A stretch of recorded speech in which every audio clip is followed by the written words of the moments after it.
njagala oku encouraging omuntu yenna atanjagadde kuyamba obutamukinga muntu ali mu bwetaavu. Bw'oba owulira nga tokiwulira vidiyo zino zijja ku masimu gaffe, tulina amasimu gaffe tusobola okwetunzaamu kamera ne twogera. Gwe bw'oba owulira nga kino tokibaayinze kiyiteko, ignore. Why? Kirimu obulamu bw'omuntu. Opinion y'ono omuntu akritisayizinga mu kaseera k'omuntu alina obujjanjabi bweyetaaga ng'ayagala kutaasa bulamu, tetugyetaaga. Okay. We do not invite any criticism. We don't like your opinion. We don't like your comment. Reserve it and keep it to yourself. If you are helping, give the money. Ate toweerezaako bigambo. Sente zibawadde naye mulina okukakasa ati no mugenze mu ddwaliro. Mumpe n'ebipapula awo. That's none of your business. Yeah. Omuntu nga toyagala kusonda osobola okusirika. Bw'oba toyagala kusonda n'owerekezaako ebigambo, ate gwe oba mubi nnyo n'okusinga obulwadde obuluma omuntu oyo. Bw'oba toyagala kusonda n'owerekereza ebigambo eri oli asonda akulembedde, oba gwe basondera, gwe ebigambo by'oyogera biba bya bulabe nnyo, biba birwaza nnyo n'okutabitta n'okusinga obulwadde oli bwe yalwadde bwe basondera. Actually oyinza okugamba nti omuntu oyo avaayo na criticizing asonda akulembedde okusonda oba gwe basondera aba yenkanankana n'omuntu akutte emmundu n'akuba omuntu n'afa.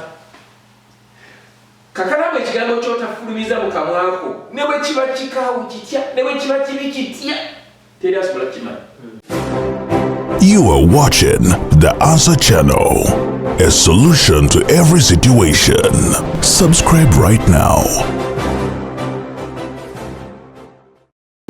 Oli Munnayuganda wangalira mu diaspora, America, Canada, Australia, UK oba Germany ng'okola emirimu 2-3 wabula nga tofuna kadde kawummula oba kwebaka naye nga tokyasobeddwa lwaki ssente z'olina ku akawunti yo tezeeyongerako? Toli wekka, bangi ku ffe twava eka n'ebirooto eby'amaanyi wabula oluvannyuma ne twesanga nga tukolerera kusasula bills zokka. Tusuba okubeerako ne famire zaffe era nga tuwulira tetulina kye tuyinza kukola kukyusa mbeera eno, wabula singa nkugamba nti waliwo enkola esinga eya franchise digital business ebaddewo okumala emyaka 5 mugumu mu nsi yonna esobola okuyamba okukolera ewantu wonna kasita obeera ne laptop oba essimu ssaako ne wifi nga okola n'omulimu gwo ate ekirungi nga teweetaaga bukugu bwonna bwa tekinologiya ng'ezimbiddwa okuyamba abajja ku kyeyo nga ffe okwekolera ensimbi esasula obudde bwo wamu n'ebyo by'osobwa. Tukutendeka ne tukuwabula ne ku buli mutendera ng'oyambibwako abantu ab'enjawulo abategeera gy'ova. Tetusuubiza mpewo wabula yeno sisitimu gy'osobola okutandika okuyiga leero. Bw'oba okoye okukola essaawa ennyingi nga teri kuwummula nga te tulina kyolaga kizivaamu, nyiga mu linki eyo wansi okumanya ebisingawo okuba ku simu ya Gerard Seguya oba gwe mumanyi nga Kakalamu The Answer ku +1647 821 8189 oba kyalina omutimbagano www.g-viepena.com. Alright, kwanirizaako nera gyosinzira okukwata ng'otulaba olunaku olwaleero. Kukosa nze Kakalamu The Answer naye okukwata nga njogerako ne baganda baffe mwenna bali mu diaspora bawangala naffe wano mu nsi zino nga si UAE, si Uganda, nga oyagala okutandikawo business nga ogenda ku mulimu nga owulira omubiri n'omwoyo owulira bikooye okukwate nga ino ogenda okukwate ng'okola ng'owulira wakikoze ebbanga obanga owulira omutima gwo gukugamba nze ninamu business I want to start something here wane eno wetuli naye nze naawe tukimanyi nti okutandika business, traditional business simmere kulya tokera Facebook makya n'okisimanga bw'okirowooza kikutwalira ebintu bingi omuli investment oba capital muyitirivu okulowooza wawe ogenda okupangisa ekifo ogenda okukiteeka nabyo application ey'okupangisa ebifo nakyo simmere kulya abakozi licensing kwegamba ebintu era n'ogenda bibalabalamu nga kikuli wala ne oba ogambye gula n'emmotoka ya truck era nakyo kiri wala olaba nga capital weetaagamu nnyingi yakusula mu mabanja. Wanira franchise business ekola bino wammanga ekuleetera okutandikawo business nga wetaaga laptop wetaaga simu na internet osobola ogikolera wonna wooli either wakaawo wonna wosinziira at your own pace. Mukyo kiri nti oba olina omulimu gw'oliko gw'owulira ng'olinga akuuyi oba ng'owulira ekintu kyogamba want to start something ng'olina ky'okola but you building something. W'owulira nga abadde okola emirimu 2 oba 3 kati olaba nga eno franchise business aso okuleeterawo ku ssente replacing omulimu ogumu ng'osigazaako 2 then nojja ng'obuzimba mpolampola paka gunareplacinga yo full time income n'omanya nti kati I'm free again. Oba okola 2 nojja ng'okizimba nogaa kati guno gumureplacinze kasigazeeko gumu nga bwenkola guno so bwekite mpolampola olabe ekisobola okukwate nga kikuyamba. Business ebadde okumanya emyaka 5 mu gumu sinza agitandiseewo wandigamba nti gwe wakajja wategedde biki nange ndisanze already nga waliwo abagikola ng'ate bali mumwe bennyininyini. Kiyinza okuba nga kyenyi gye njogerako nga tewagitegeera, kiyinza okuba nga kyenjogerako tewakifuna information eno ng'ate munange nze nafuna omukisa ogukitegeera nange nenvayo nekikugamba. Abamu kumwe muba mwalaba dda business nabamu bankubiranga nga twagirabako 2020 twagirabako 2019 kwegamba mugirabye naye nga you don't take a step nga mutya nga temumanyi bantu ki bemulina biringa nabo.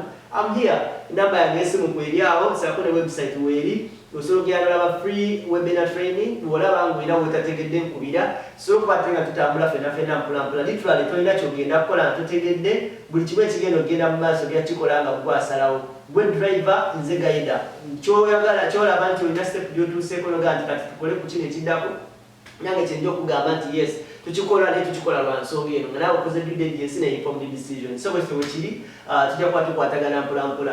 Mwami Matovu Junior kwanirizaako nnyo nate njiyitenga episode endala eno naye ku mulundi guno ngenda kuwa nnyo obudde nkuwulirizeeko nina omwana gwe nalabye nange njagala ngatteko ku mukutu guno omuvubuka ono saamulekayo Uganda. Amulekayo? Saamulekayo. Oga yagendayo okudde? Ngamba kumuleka kumulayo okay. Nafunye omuganda waddala. Omulekayo gamba kino olabire Uganda yalitandaba kujja mu live yeah. Ima mwitaani erinnya lyetuufu nekyo nze mmanyi Jaden bw'oyogerako tumanyira Jaden. Yes.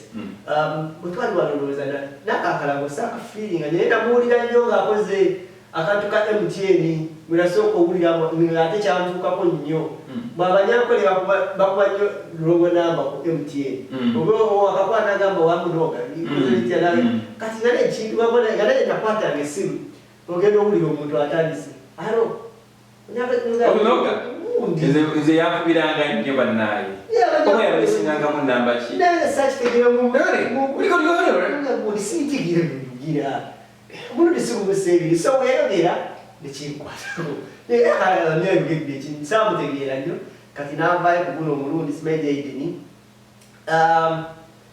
omwana nze mbadde simanyi nti sikoseera nga ayina gundi ayina sikoseera naye yavaayo nali ndi awo naye nga wona scrollinga ndaga omwana ngaayogera ekintu ng'agamba nti bampadde emyezi 3 muganda ekigambo omuntu ayinza kyogera nakitunulira ng'ekisaala kati nze engeri gye ninamu oba kiyita emotional feelings ebiseera ebisinga nze kankole Matovu Junior muganda wange nti okufa sijja kulifa naye okusagalidde wali ntya bagamba muntu ogera kwogera nze nkutya omuntu atafangako otyaki okufa ntya ekigambo okufa ntya okufiirwa omuntu gwe mmanyi ekyo kyekikulu ngamba ntya okufiirwa abadde olaba ntya kufiirwa gwe mmanyi kati ate nze nga kati kati omuntu aba afudde aba ate oba otya nange bwennyini era kati olaba wano nkikugamba nze temunteekanga wano efiira nze buno obudde bwe busibusobola nze nedda kola ekintu eki funa kye bayita insurance ezo za mwana wange mubina naawe eriyo insurance yo mujja zisobola ebbanga lyembasabirire temusobola kulonwa sente zizaayo Kampala za insurance zibeere ez'omwana wange yeyagala naawe uteekamu ka insurance njagala bazikwate baziba omwana wange nze njagala mwaba bazisoma mujja zisobola temusobola kundeka wano nze mbaga tolina gasigala muzibu simusobola kunobunogo simusobola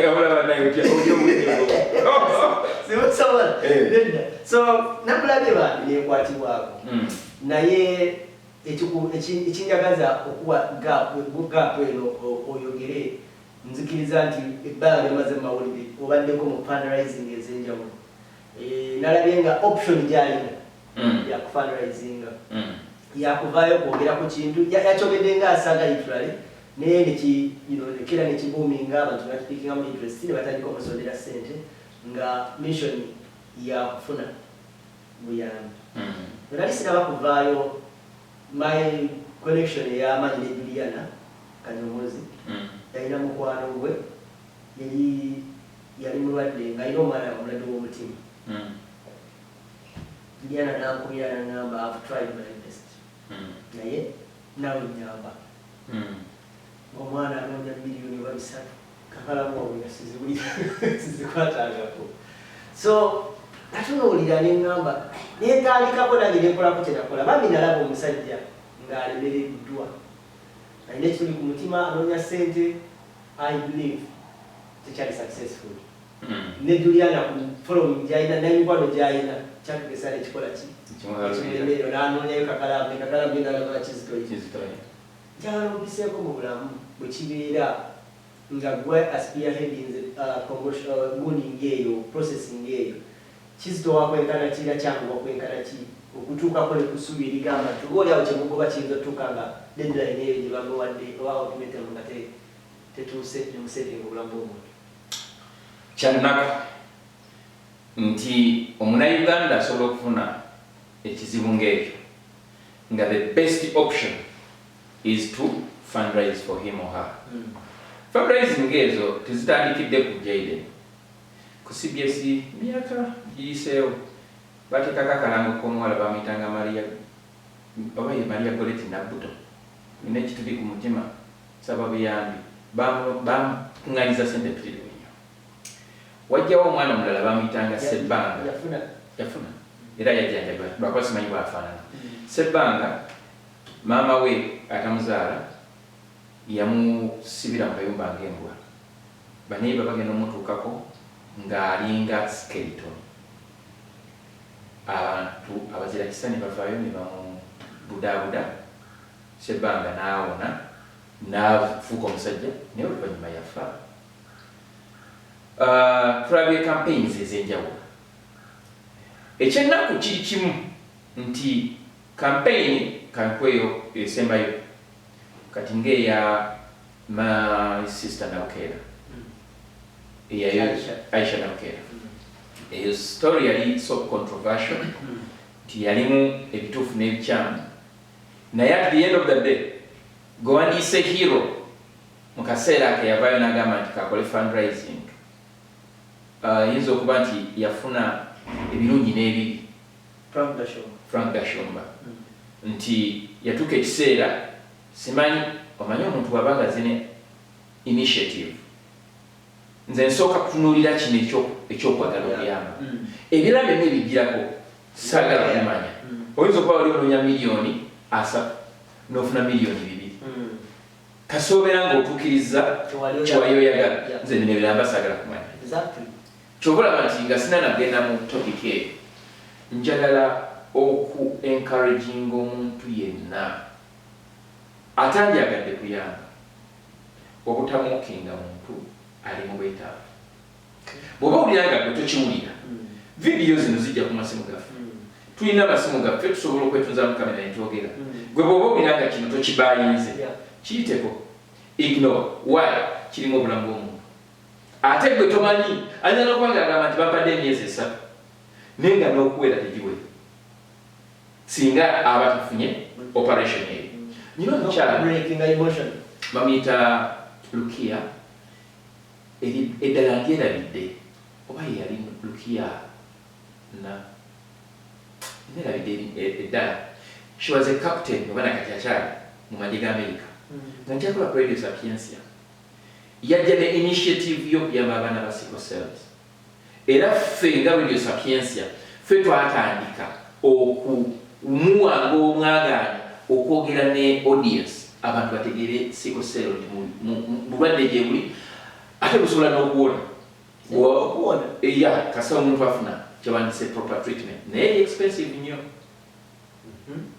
So omukyalo oyo twagenda tukola gundi ezo campaigns oluvannyuma nakwata like I'm trying to speed it up nakwatagana ne kati omugenzi Haji Ibrahim bene yali wa BMK namuyambako actually kisa kyatuukanga amuwa ekifo kya bwerere nemmere Hotel Africana eyo campaign ndoza abantu abamu badde mugiraba Ssaabasajja Kabaka wa Uganda sinde twadduka emisinde ndoza gya mirundi ng'esatu nga tuli ku sickle cell Nalubiri alade manya abana batiseo linya nga sibibi ayo Nalubiri yes Nalubiri emuntu nga bologamba nti obulwadde obwo bukwata buli obusomyo kati ndowooza obusomyo bulina ingredient eyamba okuzimba omubiri gw'omuntu kubanga tosobola kusanga muntu mulwadde wa sickle cell nga munene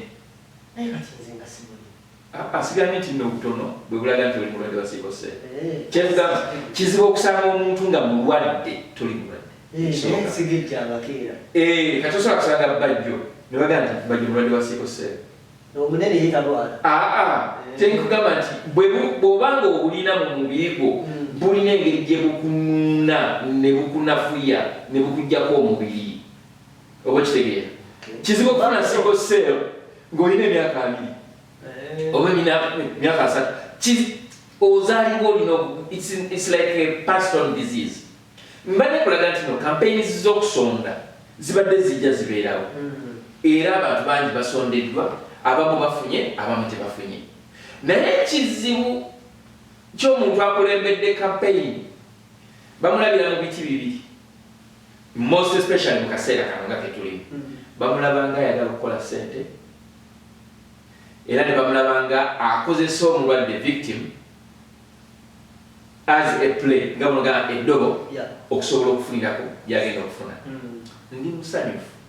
nti ku bitono bye mbadde ngoberera ku mwana oyo asobodde okufuna kyewandise positive responses right from eri omusawo amuliko olwaleero nti bwe bamutadde bamulabirira like they are watching him like 24/7 ate naye yennyini n'abeera so courageous nti already arespondinze ku ssuubi erimuweereddwa abantu ekyo kizzaamu amaanyi waliwo omuntu agamba nalinga ne mukwano gwange Harriet Kisakye ng'ali mulabe ne mugamba omanyi Kisakye yali mukwano gwange Kisakye yali mukwano gwange kuba agenda okutandika okukola bandi nze naliwo buli kimu nga bujjukira bulimba bwe yagamba mulamuzi nti naye namugambanga ogenda kuba bulungi twamugamba ogenda kuba bulungi nangamba nti omukubuulire nze buli kyetagisa nkikoze mpulira obulamu bugenda nangamba Pastor Kayiwa asabira abantu ne bawona yazze n'asabira but it is the same I mean agenda okuva emulago okugenda ku international hospital oba emulago bangwa bamuteekamu ndowooza eddagala lingi nnyo nga eddagala libamukuba lyali lingi amazzi muteekeko ekicupa ndowooza bagenda omujja mu ddwaliro emulago omutwala ku IHK okufuna further treatment nga omusaayi gukendedde mu mubiri gwe ng'omubiri gwe gusinga guli mu mazzi kati mu process y'okukendeeza amazzi mu mubiri gwe agwe twamulozingira nze saasobola mulabako ng'agenze kwa HK nebaza Dr. Besigye ye yamuyambako mu kaseera kakati okusonda twamuzika Bunamwayo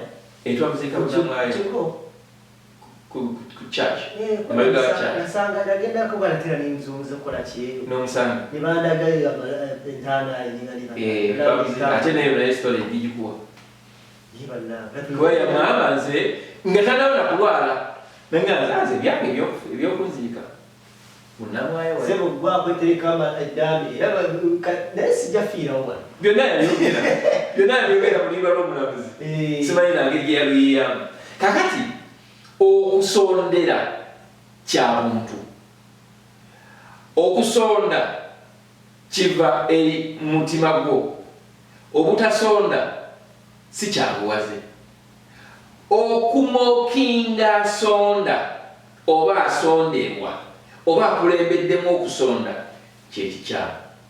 Kwegamba opinion yo mu kaseera nga kano tematalinga whatever case ey'omuntu aba ali criticizing okola criticism mu mbeera bweti. Omuntu nga toyagala kusonda osobola okusirika. Bw'oba toyagala kusonda n'owerekezaako ebigambo ate gwe oba mubi nnyo n'okusinga obulwadde obuluma omuntu oyo. Bw'oba toyagala kusonda n'owerekereza ebigambo eri oli asonda akulembedde oba gwe basondera, gwe ebigambo by'oyogera biba bya bulabe nnyo, biba birwaza nnyo n'okutabitta n'okusinga obulwadde oli bwe yalwadde bwe basondera. Actually oyinza okugamba nti omuntu oyo avaayo na criticizing asonda akulembedde okusonda oba gwe basondera aba yenkanankana n'omuntu akutte emmundu n'akuba omuntu n'afa. Kakalamu ekigambo ky'otafulumiza mu kamwako ne bwe kiba kikaawu kitya ne bwe kiba kibi kitya teri asobola kukimanya. Obusungu obukuli ku mutima gwo eri omuntu yenna gwe gw'omanyize gwe simanyi nga tokyogedde nga toyogedde nga tokoze eki teri asobola kubumanya. Naye kasita ofulumya ekigambo ku matovu n'onjogerako nti akasajjako bla bla bla bla bla ne bw'oba oyagala otya tosobola kukizzaayo mukama.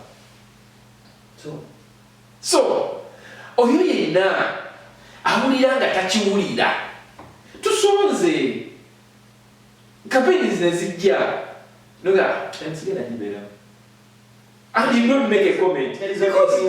Your opinion is not invited for. It is not needed. Whatever case. I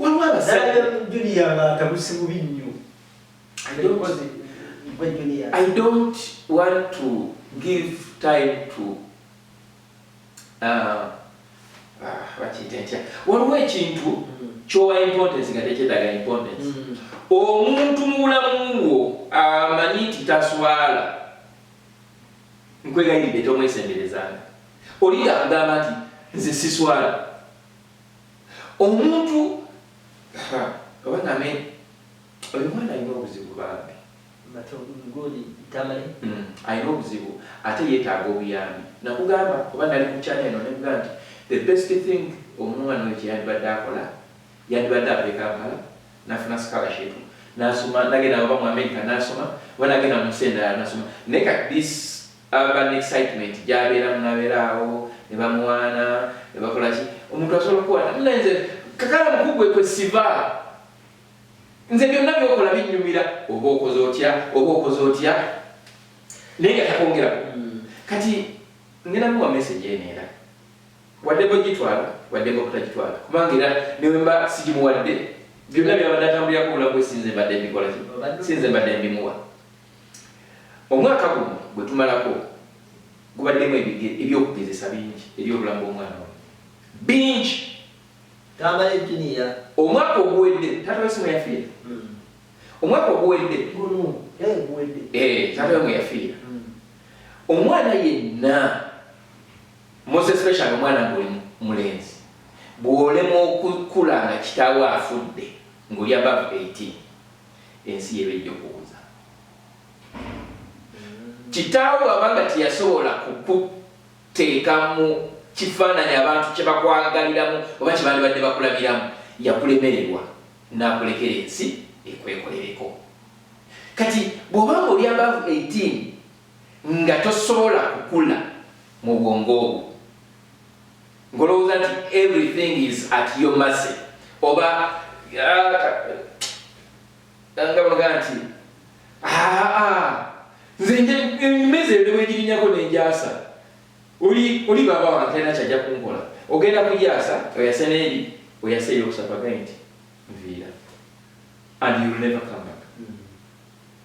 Abasajja ab'amaanyi betwandigambye nti ababeera mu gavumenti ezitatambulira ku mateeka kuba wano tebikola kati nga wano e Canada tusobola kukola musango nogaa nti olwokuba Makani mukwano gwange nti agenda kumpolereza nedda amateeka gasigala gakola era Makani agamba deal with your shit. Don't invite me in your shit. If you invite me for coffee, I will come back. That you shoot someone and you expect me to come and no, deal with your, let the law take its course. Kati Uganda tulina government nti omuntu akwata kukwasa jacket ey'amagye n'agiteeka ku mutto nafuuka jeno nafuuka ani kati gwe tebamuyimiriza asabusana biwamu nakola bwati atunula yakulage nti ku mutto kuliko jacket ebyo byakitowo ebyo byakisiru oba kitegeera nyina abasajja mikwano gyange bemmanyi nga bali mikwano gyange nga naye omusajja abeera proud of you ng'olina ekintu ekigattiddwa ku linnya lyo nakubeera okusindaga mutabani kulabye gobadde MC ku mbaga ya Flex Kabuye awo nojja oba okitegeera nazaayo essimu ng'omuntu akubira essimu ku kwebaza eddala lyoba otuuseeko so si gwe kubanga olina kyeweetaaga olina n'okubanga teweetaaga sente naye ng'oyagala olina kyoyagala okumubuuza nga ani ayinza okukinkolera kankubira owekitiibwa Mpanga lawyer omukukutivu naye okulaba essimu gya Junior nakuteeka mu mute omuntu naye distancing ng'okujjako buli w'omusanze kale bulijjo okunoonya luli nalina omwami awo yali yeetaaga lawyer nga kyewali omunoonyeza kyali kyamakulu naye ng'oli agamba ne bwe kiba nga kyali kyamakulu naye mba nga yafunamu sente I do not care because the person who is trying to reach me is not worth my time and my image. Kakati nze kino kigamba omwana oyo buzibu bwalina buli omu akozesezza abasirikale ensobi talinaawo kintu kyoyinza gamba nti kyekimuweesa ebimuli wabula okujjako okugamba nga balogamba nti bajja buzikutaasa omwana ze nayonoona wali mu lujja lwa neiba tumumuleke gwe gundi jangu logosaawo naye nga kiri wali kiri ku miliki omanyi wano wetuli bw'osanga omwana alina ndiwandiise Down syndrome aweebwa ekitiibwa kwenkanakana naawe alabirirwa buli kyayagala akifuna mu bulamu kati Junior alinga eyalwala Down syndrome nti addaawo bakita batya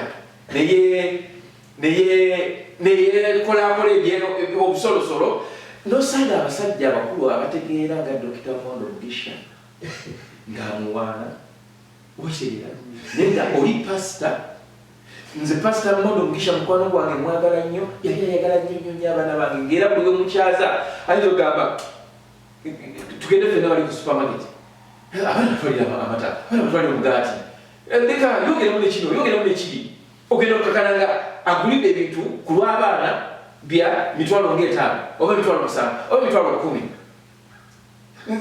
Mugisha oyo Mondo yakwatako ku sente nga tabaze nga mulagala mitwalo yalinga mitwalo nga 27 natima bwati gundi kabani nampa nga talina kyagula nti oba genda ojogereko obulungi obwetegeera kyekimu ne hamu nali libaddeko ku mukolo nga nze MC kati mala okola MC musanga mpakinga gobadde MC twali ku I think yali birthday ya bawa Rema Namakula Hamza twali awo ku mistiri oyigende bulungi nnyo nkwagala nakwata mu nsawo najjayo bwali bwa 15 teyabalamu nti 2-3 nnyo n'atema butemi nampa mulimu abantu nga abeera proud olw'ekyo kyokoze kati kyobagala okungamba nti Hamu Kigundu yenyumiriza mu muto we byakola wadde ng'asobola okuweereza sente mu ddwaliro nga agenza mu ddwaliro nga mulwadde. Do you think abeera proud of ebintu byakola muto we osobola okungamba nti no speaker wa parliament ono gwagamba nti speaker wa parliament nze yanditaka yali mukwano gwange nze mukwano gwange abeera proud of ono byakola ebilumya society wadde nga noli naye alumya society ayinza okubeera proud. Anyway, mbasagala kumalirako nnyo budde naye ensi egenda muku manyi olwekyo bayita kitya okugunjula omwana n'ensi okugunjula omwana. Kati nyinza okuwayo ebyokulabirako biringa 3 binyinza okwogerako wano nga Junior tannafa agenda kunywa enjaga oba agenda kukozesa cocaine. Sikimwagaliza nkugamba nga tannafa ajja kunywa enjaga ajja kukozesa ku biragalagala oba cocaine. Okitegeera ajja kubanga takyajja mu bantu ayinza n'okwewugutwa oba okwetuga mu bufunze omutwe guno gubeeta Matovu Junior atakukinde Tamale Junior. Matovu Junior atakukinde Tamale Junior. Gwomanye ebintu bagenda kuvuma naye gwe yenna agenda okuteeka komenti awo osimanya ku Junior kwe siva bonoga ku Junior kwe siva ojja kugamba bono otadde ekigambo ekivuma nga ovuma nze gwe komenti yo n'oli gwenjogerako temwawukana muba muli ku category H bagamba bulya mukwano gwo bulya gwita naye nkubulire ki kakati wembanga ngamba oli okumuteeka mu kirwandiise sense bwe noolabanga kyenjogera oba babita ennaku zino mukiyita kunjogera bwamujjogera bwe bwoba olabanga oli okuvaayo n'amookinga ali mu bwetaavu ng'oli yeetaaga kutaasa bulamu bwe n'aba n'agamba nti si mulwadde nze nakolako ensobi era njetonda kanjetondera Kasuku agenda afiirwa maama we nze nga simanyi nti maama we yennyini yafudde kakati tuli ku ddembe nze era Kasuku nkimanyi ku mutima gwange nsooka tanjagala andi twafuna obukuubagano bungi nnyo nze nali ku ddembe nga ndi ku perolo nga Kasuku kali ku perolo paka lwe navaayo nga kimuluma nnyo ate nga by that time linnya lyakwata mangu nnyo kubanga bingi nze naliko producer wa Talk and Talk Show olunaku lwe naresigninga era program tulina nyingi olunaku lwe naresigninga okuva ku oba producer Talk and Talk Show lwe lunaku lwe bakola program ne balangira abayimbi nti balwadde basiriimu I resigned on that day ngamba your program sigena kudamu kubera producer wayo I have the integrity nze nyizo kubanga siri mugagga nyizo kubanga sirina bintu byoyiza kutekako naye nyina kibaita integrity chokola bantu mo jana yange yonna gye badde mu media katulizo ganti myaka ngama 200 tewali wayinza gamba nti naye badde sente okungula omukolera ekintu bwe kityo baba ekiti kati wa mocking mama Kasuku asa mocking kati twali oba ku ddembe ndoza ne bagana nti Kasuku afiiriddwa maama we kati nebuuza yamuzaalira ddala obuuza wekyo kintu by the way chat omanyi oba ogenda kuwamba kugosamangala kakati simayera yinza kinyonyola naye oba ye bakimugamba batya ndowooza ne babanga bagamba nti tovyaga nti sonyiwe bwaba yakifuna bubi nsa okumwetondera mu message eno kubanze mmanyi kitukufula wekifaanana nali nfiirirwako maama ye yakifuna nti waliwo alinga agamba nti nalinga agamba nti alimba eyafudde si ye maama wa muzaalira ddala naye ndowooza message ayinza okuba yakifuna bubi so manyi okufiirwa kyeki nali nfiirirwako maama nali nfiirirwako taata nze ndi nfuuzi ye ayinza okuba nga mulekwa ayinza okuba nga taata wakyali naye kati ojjukira ebigambo Kasuku bye bamuvuma Junior byevuma Kasuku naye nga oyinza kati kyekiri nagaye nti kyofulumya tekisobola kudayukamu osobola okwetonda naye gwe weetondedde tosobola kufuna omanyi buli wokola ekikyamu ku muntu buli wegera olaba empale negyoyambadde njeru bw'oteekamu inki tesobola kuvaamu naye ojja kujooza olwoba osobodde osobola ojjambaliranga mu nnyumba ebampaleyo bwekubeerako etonde eddala kakati ebintu bye batukola ebitulumya omutima omutima gwo omuntu aba agutaddemu ekituli bwakola ekyokubiri omuntu y'omu nayogerako ekipi ekya so mu bufunze ebigambo omuntu byakuteeka ku mutima tebivaawo bigenda bikuteekako damage kakati okusonyiwa bw'osonyiwa benadde njogera n'emikwano gyange bali abazungu benagamba I talked about forgiveness and they were like oh my god gomanyi nti n'abazungu nabo balina obusungu nga banoga obutaggwawo naye ate bo balina ebintu ebibatuukako most especially incest nti osanga taata w'omwana nga yamukwata obanga nga omwana yawayaliza taata nga taata yakwata omwana rape nga ate tiyamukwata mulundi gumu yamukwata nga banogamba nti emyaka nga jijo oba ebbanga ddene oba okitegeera kati ate n'akisigaza kati ng'alina that trauma era omuku benali njogera nabo nga yafuna problem eyo nangamba nti kyantuukako taata wange alina ekintu kyeyankola I understood yakingamba naye bw'oyogedde ku kyokusonyiwa there was a time yafuna omuntu eyakimugambako like musonyiwe ki kati bwe yamusonyiwa kati ono n'awulira nga awewedde kati ye brother we yagaana okusonyiwa taata we kati omusajja yafa 2020 I think last year like 2 years ago naye awulira ono agamba nti I feel good that I forgave him and after listening to my like experience oba nga bwenoga nti kyenali njogerakaawo yayongera okwagala okukola ki okusonyiwa naga ne simanyi how my brother is dealing with this kati omukyala gwe twogerako ali around 50 years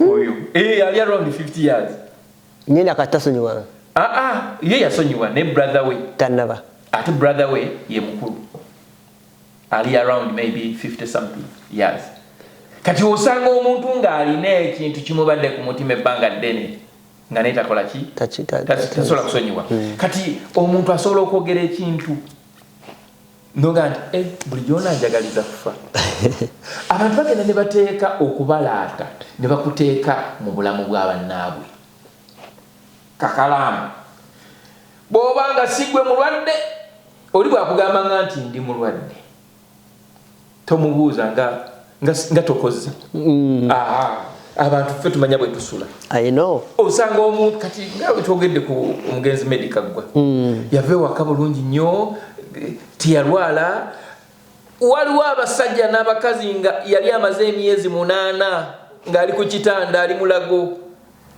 nga nakati ayinza n'okuba nga akyaliyo naye oli yafa talwadde kati oli wakugambanga nti neetaaga obuyambi kola ebintu bibiri oba bisatu bw'abanga takutuukiridde mu buntu ng'okirabye ku mutimbagano nga ku mutimbagano bw'obanga okiwulira muyambe bw'oba tokiwulira tomuyamba ekyokusatu tokola komenti yenna ku bulwadde bwo oba omusajja mugagga Kampala omwo ayambye abantu bangi actually kamwogereko Patrick Bitatule ajjanjabye abantu bangi naye nga ne bw'aba awaddeyo ssente MTN MTN mwana Simba Telecom Protea Hotels yali nanyini Dembe FM yes n'agitunda ayambye abantu bangi era wa Sky yawalingako Skies yes yananyiniyo ayambye abantu bangi most especially mu ebanja alisasula liyo ye South Africa bali mu bali political tosola bidi oli akugamba nti akubanja nenga ate bitubireke nenga kyoino tutwale kino kisingo bulungi nti ayina abantu bangi bayambye nenga ate tavuddeyo okulaga nti ayambye nkuweyo n'omulala Mama Fina Mama Fina alina abantu bangi bayambye era osobola okumanya nti ono gundi yamuyambye kati osobola okukolako ekimu ndi Mama Fina ye wakuyamba otegeera abantu abalala bamanya nti Mama Fina yayambye naye nga bonna bayambye Patrick Bitatule alina operation gye yasasulirako omwana omwana yazaalibwa nga alina ebitundu 2 ebyekyama nga yeetaaga operation. By that time oba baali beetaaga ba miliyoni oba zaali 9 oba miliyoni 10 na mmeka. He paid 100% operation ye. Naye tewaliwo we baamuteekera mu mpapula z'amawulire oba ku TV oba ku Twitter, teyaliwo by that time, oba ku Facebook nti yakoze bwati ne bwati ne bwati, and he's okay with it. Oba kitegeera? Kati ne Maama Fiina alina omuntu gwe yayamba n'awa capital, alina gwe yazimbira ennyumba, naye mwamulaba ng'akikoze. Kati mulimu ebintu 2. Omuntu akoledde mu kamera abeera n'obuzibu bunene nnyo, nti buli muntu alina ekizibu alowooza ono yagenda okunnyamba. Bwana Jaden, nze nga kakalamu waabwe nga wendi wano nyinza obutakuyamba nnyo kiri awo, naye nja kugambako kubanga abanzikiririzaamu abatono ne Bwana Junior kyajja okukola abasobola okuyamba omwana oyo mumuyambe. Ennamba ze z'essimu zitambula buli wamu, unfortunately wano sizirinaawo. Naye ze kyankuteko obukwasi nengamba naye maybe namulabye ayogera ku Bebe Cool. Nze obuzibu bwe nnina ku muntu nga bali mu musondera, omuntu n'avayo ne yeeyama n'agamba mbu agenda kusondera, gwe n'ovaayo gwe bagambye n'ovaayo n'okyogera, either oli omuntu abafunye wini ye gy'ayagala nga bw'obadde oyogera abamu bayamba ne bakola ki ne baagala bategeere. Nze nandibadde ndowooza omuntu waba akukubidde essimu nti ayagala kukuyamba, ye n'avaayo n'ayogera, naye abeera n'accountability, abantu ne bagamba nti weeyama ekintu kino, naye si gwe gwe bayambye, gwe n'ovaayo n'ogamba nti nabadde ndi awo gundi n'ankubya nanga buli kimu olwalo y'abantu ogitte abandi kuyambye. Ekintu ky'oyinza okuyita, omanyi omugagga nga abanga miti nga omuntu ng'ayagala okuyamba atera okubuuza njagala kuyamba naye gwe olinawo ki? Kituufu. Ne Mukama waffe Yesu Kristo bwe yalinga agenda okuliisa abantu 15 yababuuza mulinawo ki? Nyongerezeeko.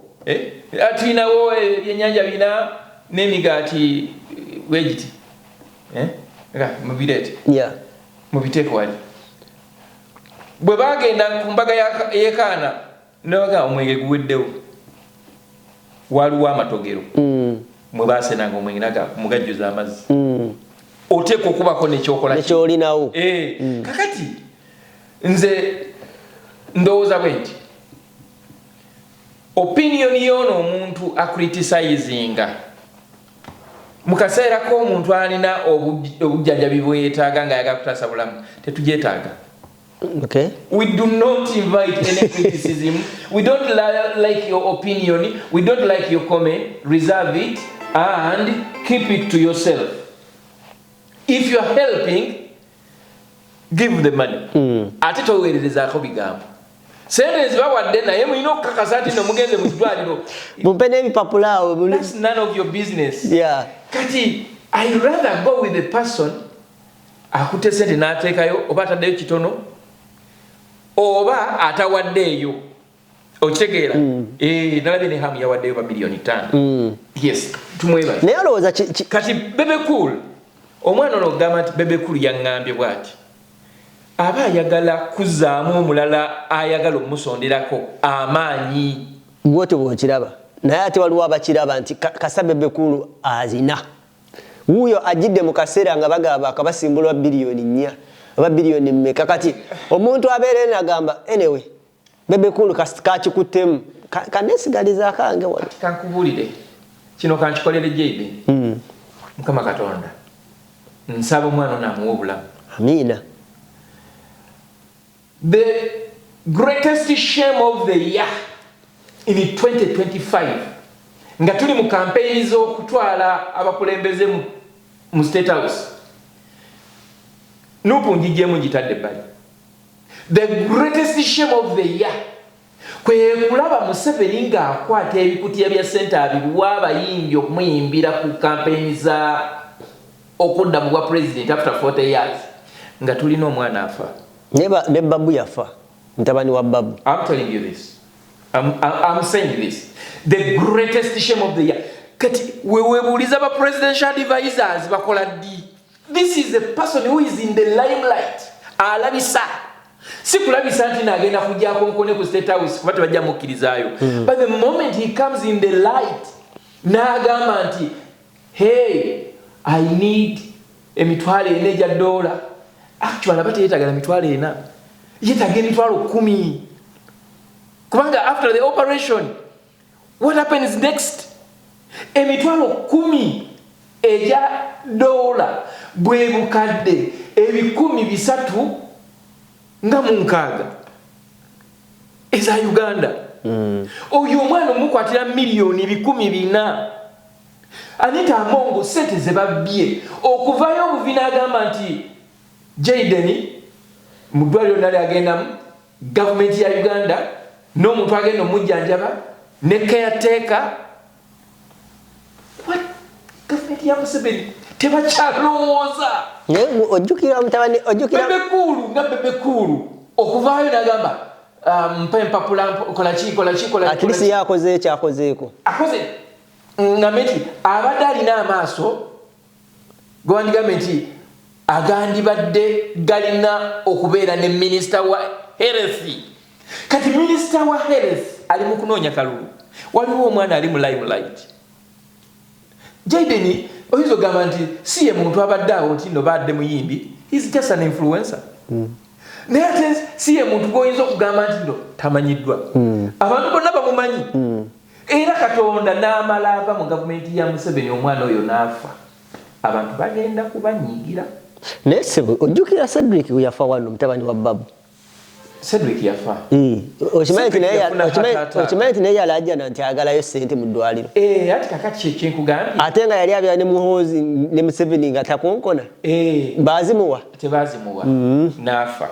Era taata we n'anyiiga. Tegeera nti yanyiiga.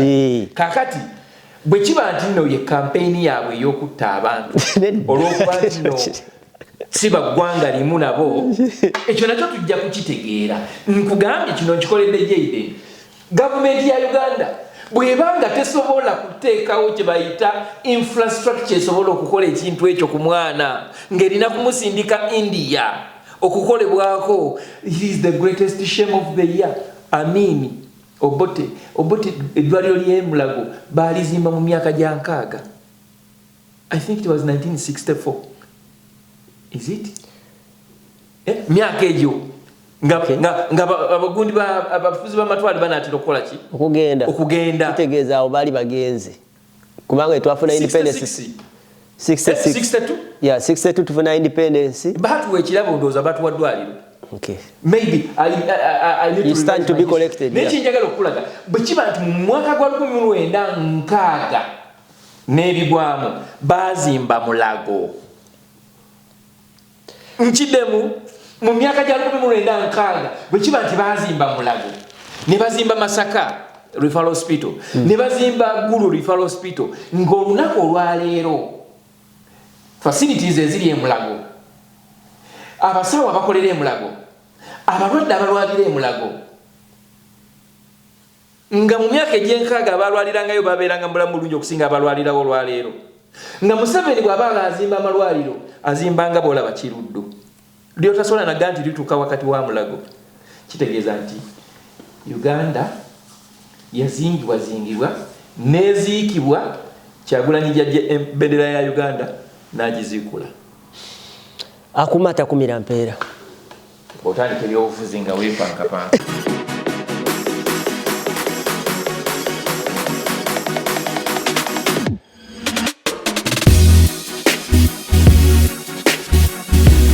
The Answer Channel, a solution to every situation.